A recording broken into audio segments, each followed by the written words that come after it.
The Montana blizzard didn't just howl. It screamed the names of the dead. And tonight, on this bitter November night in 1888, it was screaming for Alara. I could hear her voice in every gust of wind that shrieked through the cracks in the cabin walls. A ghostly melody on winter's violin. The wind drove snowflakes against my single window like tiny, desperate fists. But I was used to the solitude. I had invited it in, given it a seat by my hearth, and shared my bottles of whiskey with it for the last 5 years. Solitude, at least, asked nothing of a man. My Winchester 1873 lay across my lap, its walnut stock smooth and cool beneath my calloused fingers. Outside, the world was being buried in white. Inside, so was I. The fire in the hearth danced, casting phantom shadows on the log walls, and in that flickering light, let the memories drown me. It's all right, boy. The dream always started the same way. All right. I was 30 again, still as Marshal Jacob Stone, a man who believed in the law and the power of the Colt on his hip. We were standing on a hill overlooking the valley, the spring wind teasing the golden strands of Alara's hair. She turned to me, her eyes bluer than the Montana sky, and her smile. Dear God, that smile could put wildflowers to shame. She was saying something, the words lost to the wind, but I knew they were about the future. About the small ranch we would buy, the children we would have. About a life where the only gunshots I'd hear would be from hunting deer. Then it would come. Not the gunshot. First, the change in her eyes. A flicker of realization, a shadow passing over them. Then the sound that tore the air apart, the harsh clang of metal as 4 horsemen rode into the bank in the town below. I hadn't hesitated. I'd kissed her on the forehead. Stay here, I'd commanded, in the voice of a man accustomed to being obeyed. But Alara was never one for obeying. She had a heart as wild as the land itself. The dream turned into a nightmare. Gunsmoke, screams. I was in the middle of the dusty street, my Colt hot in my hand. 2 of the robbers were down. The 3rd had a hostage. The 4th was running money bags in hand, and he was running toward the hill. Toward Alara, I had screamed, an inhuman sound torn from my chest. I ran, my legs feeling like lead, and I saw Alara stepping out from behind a line of trees, probably to warn me. He didn't hesitate. The shot rang out, a single, sharp crack, and the smile that could shame wildflowers was gone forever. Tap, tap, tap. The sound was faint, nearly lost in the wind. I jolted awake, my heart hammering against my ribs like a caged bird. The Winchester on my lap was cold. The hearth was nearly dead. The nightmare was gone, but its chill remained. Tap, tap, tap. Louder this time. More desperate. That wasn't the wind. No one came here.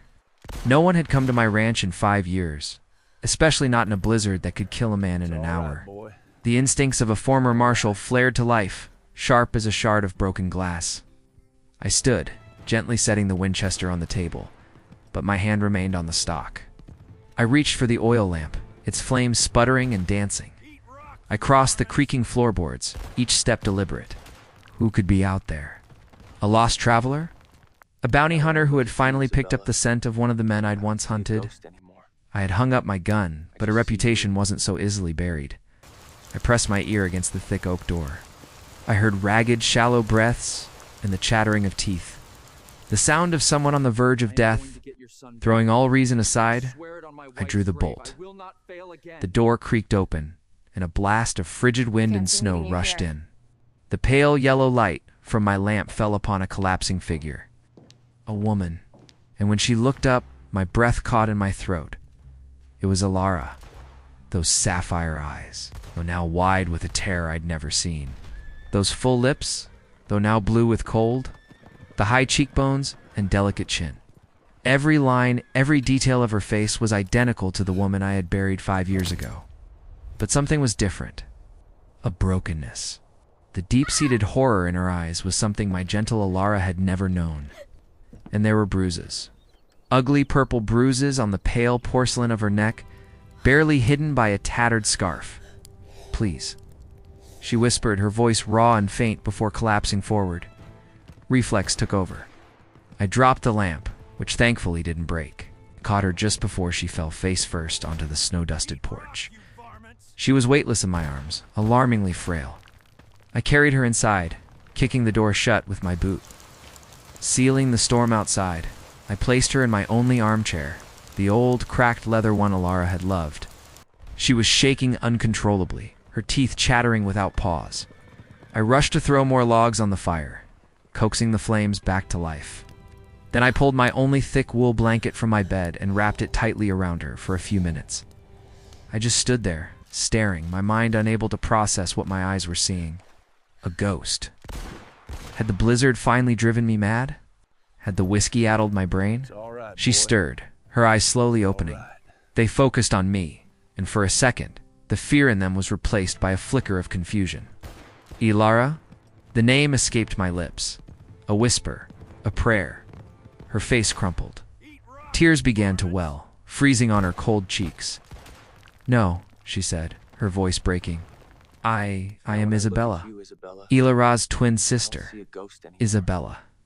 The name hit me like a punch to the gut. Ilara had spoken of her. The sister lost to them after their parents' bitter divorce. The one who had stayed in San Francisco with their unforgiving father, while Ilara came west with her mother. Ilara had written to her for years, but never received a reply. We had assumed she had forgotten her sister, or perhaps even passed away. But here she was. A perfect replica of my lost love, a ghost of flesh and blood sitting in my wife's chair. Wrapped in my blanket, I poured a cup of water, my hand trembling slightly, and gave it to her. She drank greedily, some of it spilling down her chin. When she had caught her breath, she looked at me, her eyes still swimming with tears.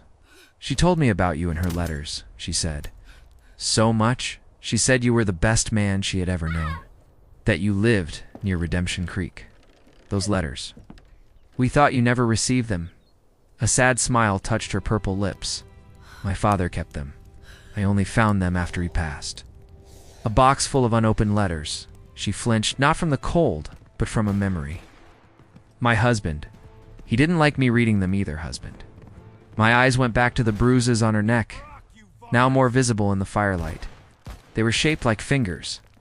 I felt a hot, familiar rage begin to burn in my veins, a feeling I had tried so hard to bury. "Who is he?" I asked, my voice lower and more dangerous than I intended. "Augustus Blackwood," she said the name as if it were poison. "He owns nearly every mile of railroad in California. He is a monster masquerading as a gentleman." She took a deep, shuddering breath. "I found things. Papers. He's cheating homesteaders out of their land. Staging accidents. He's a murderer." Every nerve in my body went taut. This wasn't just a matter of a brutish husband. This was Marshall's business. "When he found out, I knew," she continued, her voice barely a whisper. A hand unconsciously going to her throat, he tried. He almost succeeded. I drugged his whiskey, took what cash I could find, and got on the first train heading east. I didn't know where to go, except here. The only place Ilara ever called paradise. She broke down then, the raw, painful sobs shaking her small frame. And then she spoke the words that made my world collapse for a second time. "He took my son," she wept. "He has Leo, my 5-year-old boy. He said, if I don't come back, I'll never see him again. But if I do go back, he'll kill me. He'll have me locked away in an asylum, and no one will ever hear from me again." A child. Almighty God, a child was trapped. I looked at Isabella, at Ilara's face, now contorted by a grief and desperation I knew all too well. The promise I had failed to keep for Ilara echoed in my head. Protect those who cannot protect themselves. It was the oath of a marshal. It was the core of the man Ilara had loved. The man I had tried to kill with whiskey and solitude. That night, I didn't sleep. I sat in the hard wooden chair across from her, Winchester within reach, listening to her feverish muttering in a fitful sleep and the howling of the wind outside. I had let a storm into my house, a storm that wore the face of my past and carried the troubles of a world I had forsaken. I didn't know if I had the strength to face it again, but looking at the woman trembling in her sleep, I knew I had no choice.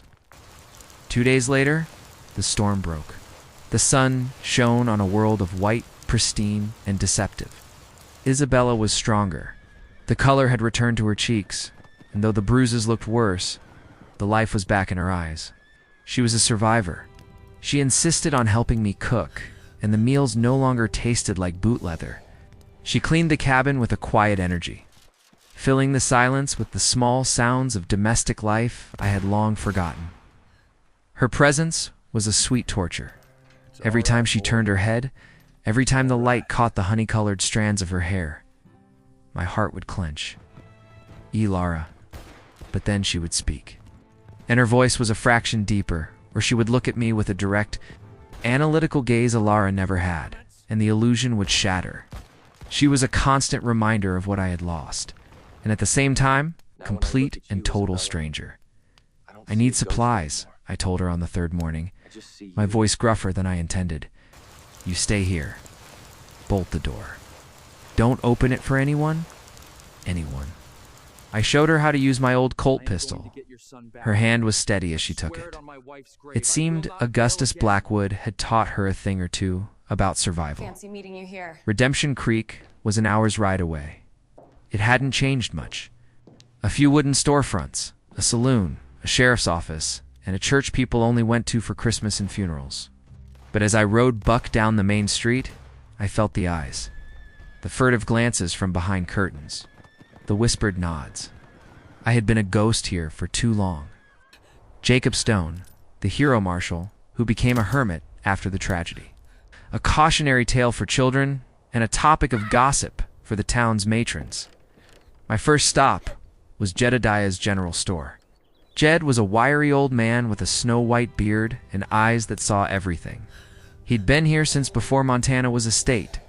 Jake, he greeted, a wrinkled smile spreading across his face.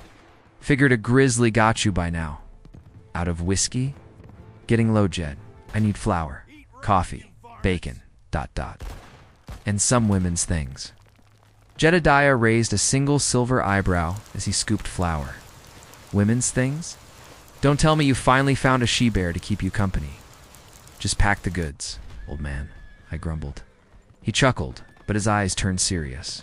Everything all right, son? You look watchful, like you did when you wore the star. Just a hard winter, I lied. As Jed was packing, a man walked in. He didn't belong here. His wool coat was too clean, his boots too polished, and his clean-shaven face lacked the sun and wine-creased lines of a Western man. He bought some expensive cigars, nodded politely to Jed, and his cold gray eyes flickered over me for a second. There was no recognition, but there was assessment. A professional habit. I knew it well, because it was my own. He left, and Jed shook his head. Pinkerton man, he said quietly. Been here since yesterday? Asking questions. Looking for a woman. Says she's mentally unstable. Stole some family property and ran away from a hospital in San Francisco. The blood in my veins ran cold. Blackwood had moved faster than I'd thought. He wasn't relying on local thugs.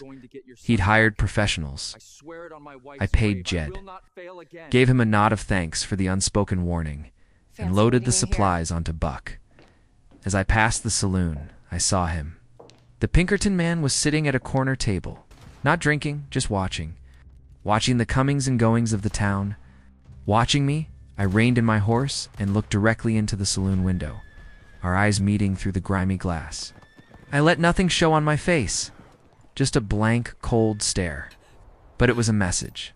I know who you are. I'm watching you. He gave a slight, almost imperceptible nod, a professional acknowledgement. The game had begun. On the ride back to the ranch, my mind was racing. He would find my place soon enough. The townsfolk, out of fear or for the bounty Blackwood would surely offer, would point the way. My cabin was no longer a sanctuary. It was about to become a trap. I spurred my horse faster, the snow crunching under Buck's hooves. A sense of urgency burned in my chest. When I reached the clearing, I saw smoke curling from the chimney. A sight of warmth and peace. But as I dismounted, I noticed something was wrong. The front door was ajar. The Winchester was in my hands, instantly.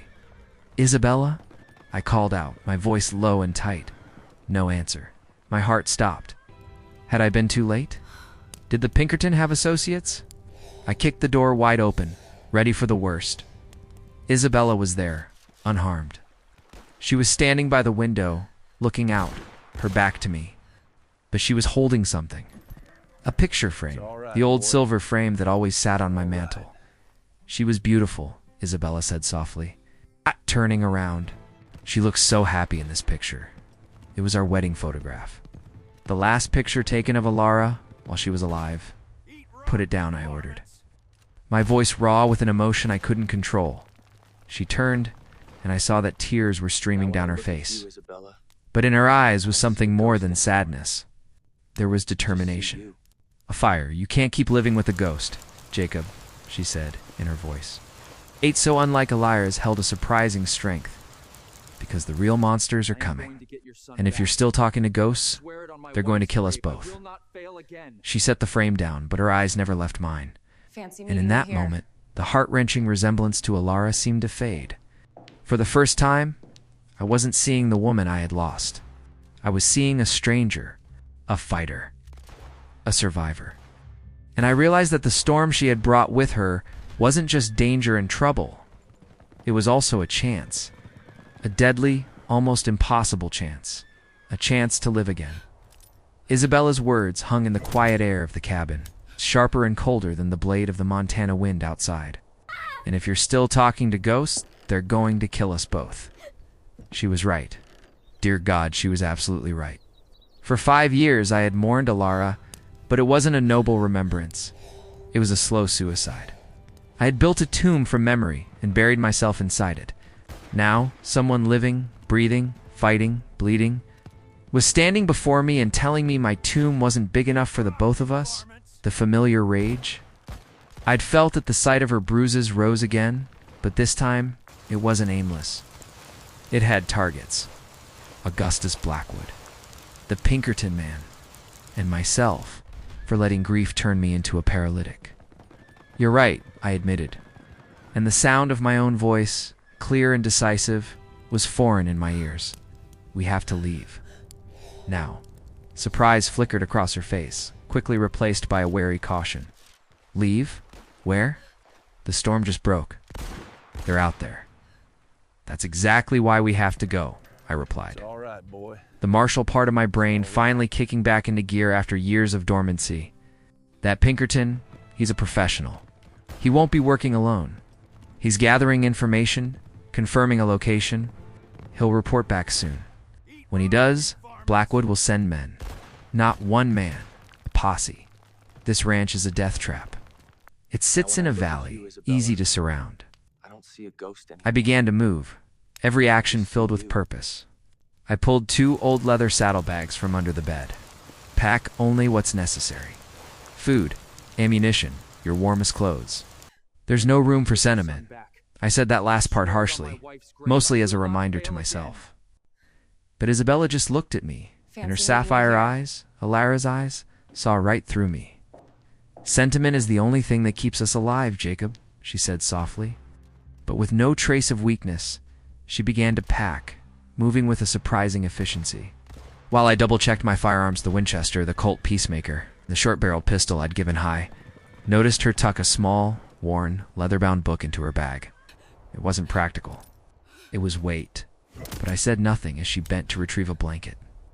The wool shirt she was wearing dipped, revealing the thin silver chain around her neck, and hanging from it was a locket. It wasn't simple. It was intricately made, with complex, swirling patterns etched into the tarnished silver surface. It looked old and expensive. What is that? I asked, the tone of a lawman creeping back into my voice. Her hand immediately flew to it, a protective, unconscious gesture. It's nothing, she answered too quickly. Just a family heirloom. Heirlooms can get you killed, I said flatly. If it's valuable, we should bury it here. No, she exclaimed, and the fierceness in her voice stopped me. She looked at me, a mixture of defiance and pleading in her eyes. It's all I have left. It's the key to getting Leo back. Please, Jake, don't make me leave it, Leo. Her son. The words extinguished any further protest. I gave a curt nod, but a question lodged itself in my mind. How does a locket save a child? Unless what was inside it was more precious than silver or gems. A secret. And secrets were the most dangerous things of all. We left before dawn. The night still held the valley in a cold indigo grip. The air was frigid, cutting at the lungs. We didn't speak, the only sounds the crunch of snow under the horses' hooves and our own breath clouding in the air. As we reached the ridge and looked back, I saw my ranch. It looked small and lonely. No smoke rose from the chimney. It was an empty shell again, a tomb. This time, I was the one leaving. I took the lead, heading toward the rugged Burrtooth Mountains. There was an old hunting cabin there built by my father and me years ago. It was tucked away in a dense pine forest, its back against a sheer rock face. Only one trail led to it.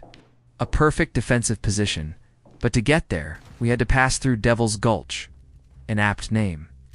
It was a deep scar in the earth, the sheer limestone walls and a treacherous trail barely wide enough for a single horse. We were halfway through the gulch when I felt it. A change in the air, the feeling of being watched. I glanced at Isabella. She felt it too. Her face was tense, her hands tight on the reins. I signaled for her to halt and listen. At first, there was only the sound of the wind sighing through the rock formations. But then I heard it. The distant crunch of hooves on stone. Not one horse, several. And they were coming fast. Damn it, I hissed. They found us sooner than I thought. How? Isabella asked, her voice trembling. Someone in town talked. I replied, no time for more. Listen to me. Do not stop, no matter what. Stay right behind me. Understand? She nodded, her eyes wide. I spurred Buck into a gallop, and Isabella was right behind me. The trail narrowed, twisting around sharp outcrops of rock. The sound of the hooves behind us grew louder. They were gaining. A gunshot rang out, the deafening crack echoing off the canyon walls. A bullet whined past my ear and slammed into the rock beside me, sending chips flying. Stay low, I yelled. The chase devolved into a nightmare. They outnumbered us, and they weren't shy about shooting. Bullets ricocheted wildly around us. I drew my Colt, firing back over my shoulder without aiming, just to slow them down. Isabella's horse whinnied in fear, but she held it steady, her face pale but set with determination. She was no fragile San Francisco lady. She was a mother fighting for her child. I knew we couldn't win a straight race. I needed an advantage, and I knew exactly where to find it. About a half-mile ahead, the trail took a sharp bend, and directly above it was a scree slope my father and I had always avoided on hunts. It was unstable. Isabella. I yelled over the wind and the gunfire. When I give the signal, ride as fast as you can around that next bend. Don't look back. She didn't ask why. She just nodded. As we neared the bend, I pulled back on Buck's reins, letting her pass me. The posse, seeing me slow, spurred their horses on, thinking they had me cornered. It was their mistake. Now, I roared. Isabella disappeared around the bend. I leaped from Buck, using him for cover, and raised my Winchester. I wasn't aiming for the riders. I was aiming for the rocks above them. I squeezed the trigger. Once, twice. Third time, my bullet slammed into the rock face. For a second, nothing happened. I thought I'd miscalculated, but then a low rumble began. A few small stones rolled down, then larger ones. The entire slope began to shift. The riders looked up, their faces transforming with horror. They tried to turn their horses, but it was too late. With a deafening roar, tons of rock and earth plunged into the gulch, burying the trail and throwing up a thick cloud of dust. I didn't know if any of them had survived. I didn't care. I vaulted back onto Buck and galloped around the bend, catching up to Isabella. We didn't stop until we were clear of Devil's Gulch and deep in the pine forest.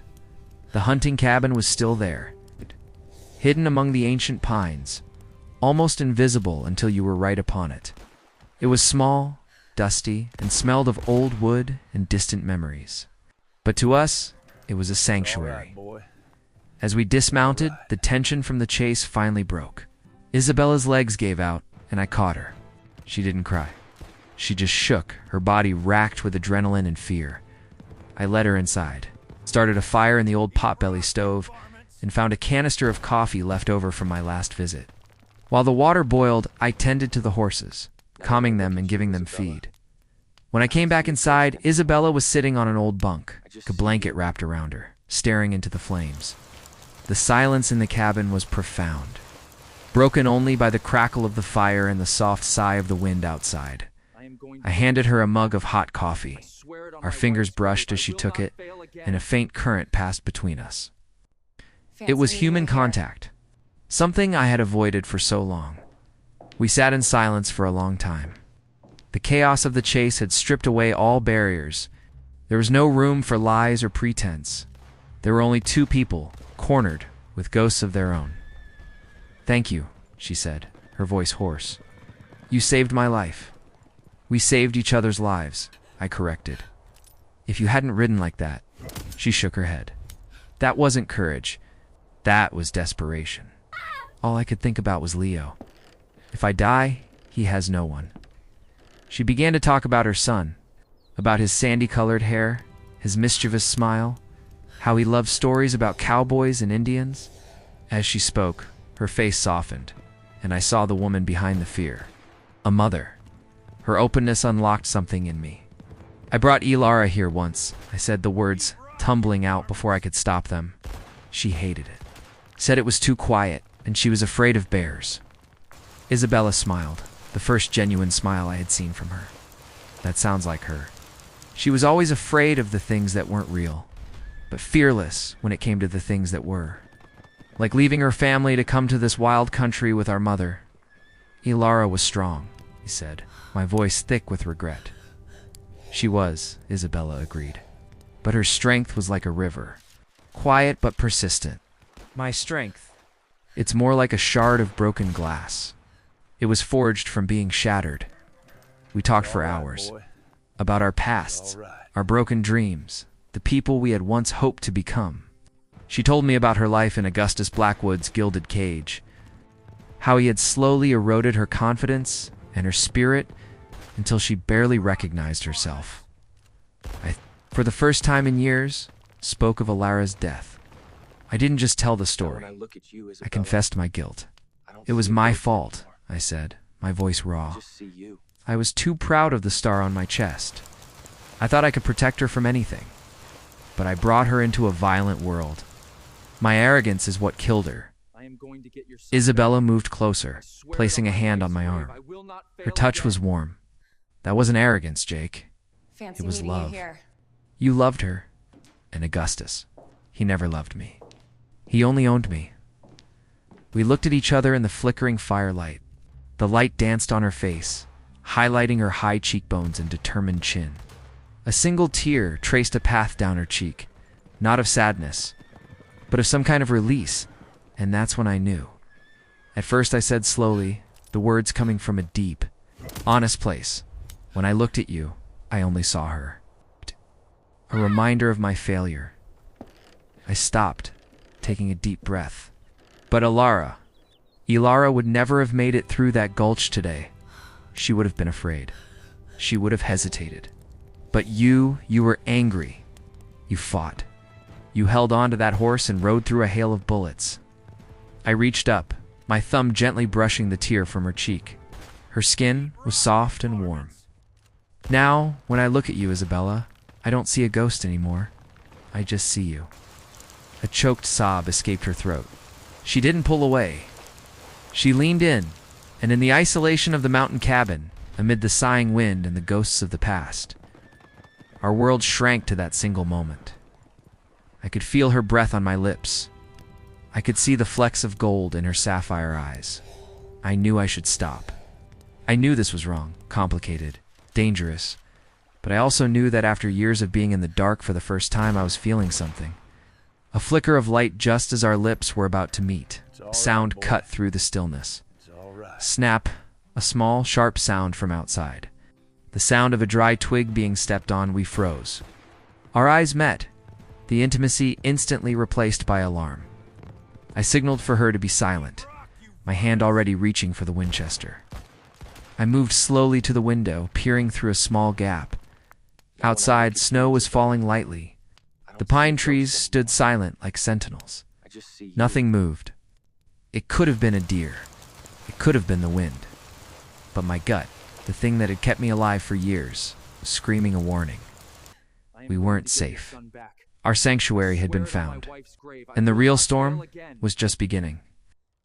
The snap of the breaking twig echoed in the mountain stillness, sharp as a gunshot. The fragile moment between us shattered into a million pieces. The warmth of Isabella's breath on my lips turned to ice. Her eyes, which had softened with confession, were now wide with alarm. Instinct, honed by 100 ambushes and long nights on the trail, took over my body. I placed a single finger on her lips, a command for silence, and slowly pulled back. The intimacy of a moment ago was a distant dream. Now, there was only the hunter and the hunted, and I wasn't sure which one I was. "Kill the lamp," I whispered, the cold, detached voice of Marshal Stone returning. Isabella didn't hesitate. She moved with a fluid grace, grabbing a blanket and smothering the small flame of the oil lamp. The cabin was plunged into near-total darkness, lit only by the faint glow of the embers in the stove.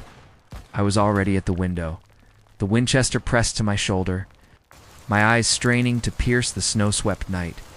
For several long minutes, there was nothing. Only the sound of the wind sighing through the pines. Maybe I was wrong. Maybe it was just a snowshoe hare. It could just be an animal, Isabella whispered from behind me, her voice tight with tension. "Animals don't go out of their way to step on the driest twig in the forest," I countered, my eyes never leaving the scene outside. "Whoever is out there, he's a professional. He wants us to know he's there. It's a psychological game." I waited. Patience was a weapon no gun could match. And then I saw it. A shadow detaching itself from the deeper shadow of the trees at the edge of my vision. It was too fast, too silent. This wasn't the well-dressed Pinkerton from town. This was a different kind of hunter. A man familiar with the mountains. Blackwood had hired the best. He didn't attack. He just circled a phantom in the dark, letting us know our sanctuary had been breached, that we had nowhere left to run. Dawn broke with a grim, gray light. We hadn't slept. As the first light touched the land, I slipped outside, moving like a ghost through the trees. I found the tracks.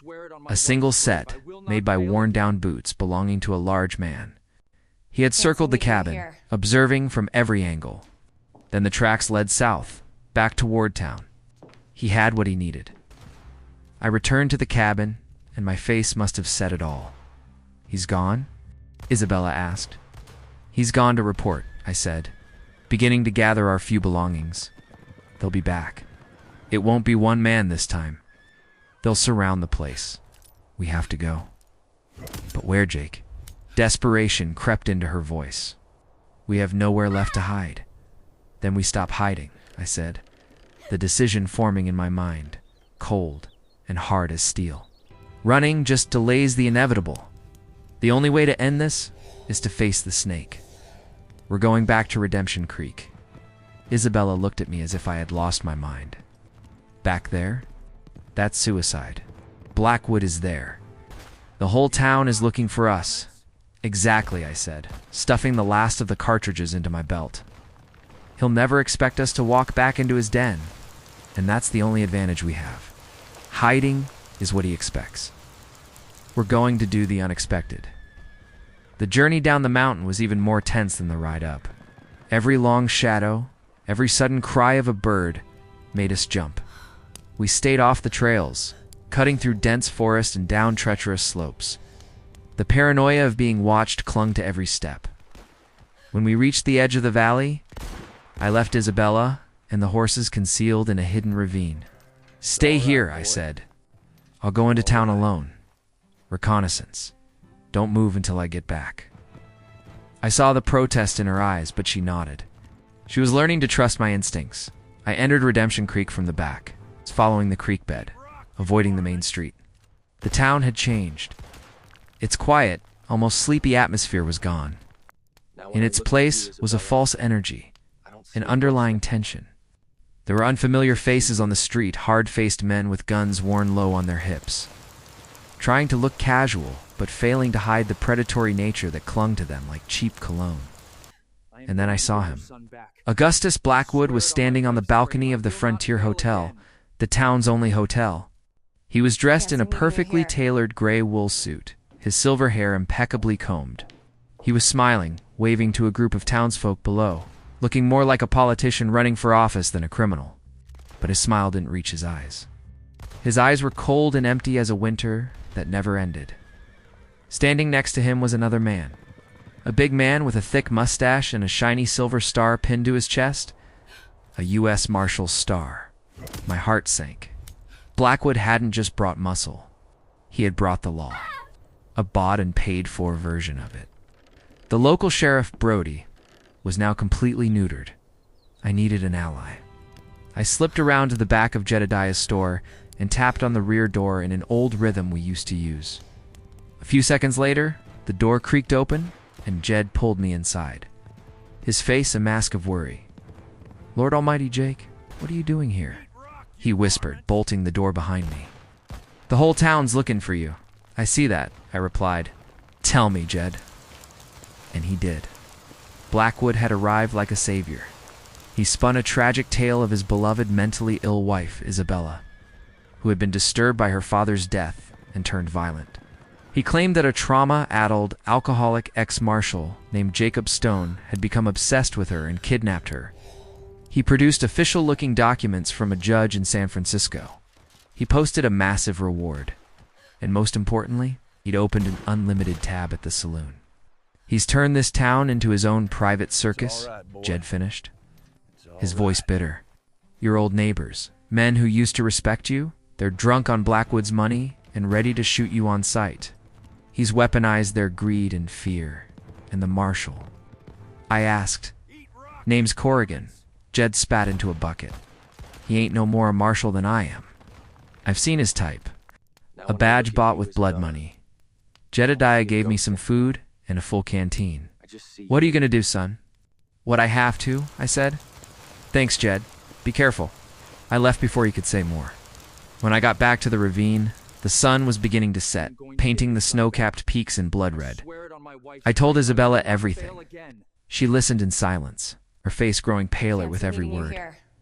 "He's turned me into a monster in their eyes," she said, her voice breaking. "And you into a madman." "It's what he does," I said. "He doesn't just defeat his enemies, he destroys them." As night fell, a strange orange glow began to light up the sky to the east, in the direction of my ranch. We climbed to a higher outcrop of rock and looked down into the valley. My heart felt like it was being squeezed by an invisible fist. It was my barn. It was on fire. Flames of orange and red licked at the night sky. Consuming the timber structure my father and I had built together, we could see tiny figures dancing around it like demons in hell. The mob, my neighbors. They had come looking for us, and finding us gone. They had taken their anger out on what was left of my life. I stood there, frozen, watching my past burn to ash. Every memory, every echo of Alara's laughter in that house, every hope for a quiet life, all of it turning to smoke. I felt a hand on my arm. Isabella was beside me, her face illuminated by the destructive glow. There was no pity in her eyes, only understanding.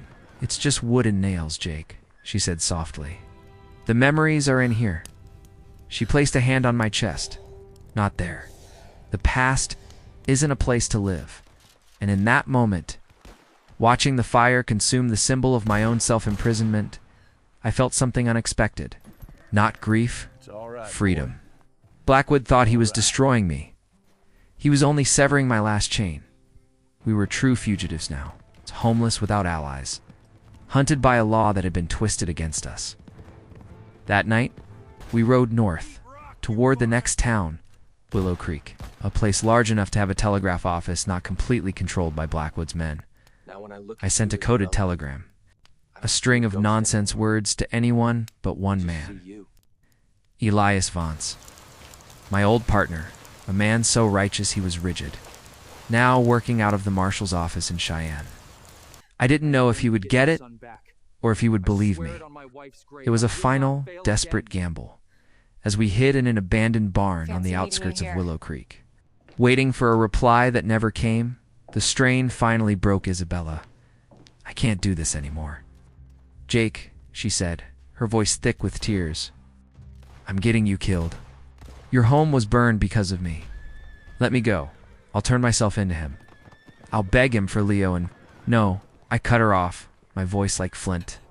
I gripped her by the shoulders, forcing her to look at me. Moonlight streamed through the cracks in the barn wall, casting silver stripes across her tear-streaked face. "You listen to me. He will never let you live. He will never give you Leo. He will bury you alive and make sure no one ever finds you. Turning yourself in isn't a sacrifice. It's surrender.